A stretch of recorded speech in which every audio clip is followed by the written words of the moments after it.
What's a prime number? I've been in Boston Public Schools for 12 years. More than one factor, definitely. I love my students. I definitely have the best students in the city, and I just really love going to work every day. But living in Boston near her school and students has been special education teacher Megan Strunkel's biggest challenge. I moved to Boston in 2009. And this is my 4th apartment that we're currently sitting in. She's lived with roommates to save money, and when she got her own place, I had to leave another apartment just because the rent went up so much over the years. Megan's story is a common one. It's very difficult and it's very expensive. About 1 out of every 10 homeowners and 1 out of every 4 renters is paying more than 50% of their income for housing costs. Mark Drazen from the Metropolitan Area Planning Council tells me the state is in a critical housing shortage. The median listing price for Boston area homes is $500,000. If you want to rent, and the data shows that most residents do, that's going to cost $2,200 a month on average. Prices are among the highest in the country, and they continue to increase by 2 to 3% each year.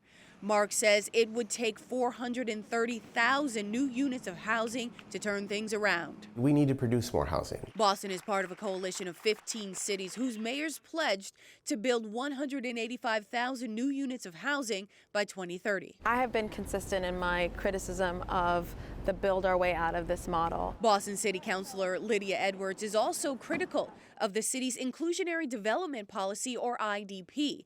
It's a program that asks developers to set aside a percentage of the units as affordable, or they can make a cash contribution towards the city's affordable housing fund. Edwards thinks more could be done. To me, that really makes affordable housing or home ownership incidental to building, and I really want our policy to be intentional about our middle class, about our working families, about even our working poor staying here. Boston 25 News brought the issue to Mayor Marty Walsh. We've seen the benefits of about $100 million of new additional revenue to put into housing. We took a look at it when I first became the mayor of 13% affordable. We raised it to 18%. We're going to take another peek at that number to see if we can squeeze a little more out of it. If not, we'll see what happens. We want to make sure we continue to grow. Production is important, but it will not solve the problem on its own. Drazen says cities need to build, subsidize, and create protections for renters. Boston doesn't just have a housing crisis, but a displacement crisis. Boston 25 News exposed how tenants are being evicted so landlords could get higher rents back in May of 2017, and it's still an issue. And I said, why you have to be evicted? He said, no, the house has been sold. I'm a new landlord. So I want everybody to be out. The push to change the practice passed the Boston City Council but died on the state level. I think it's just greed and lack of empathy.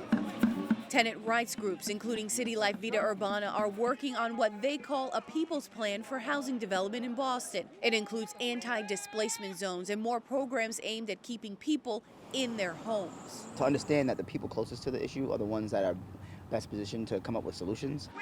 We want development without displacement, though. Another thing experts say is Boston can't build all the affordable housing for the eastern part of the state. The suburbs have to do their share, too. In part 2 of our series, we'll dive into how suburban communities are struggling with this issue. I'm Crystal Haynes, Boston 25 News.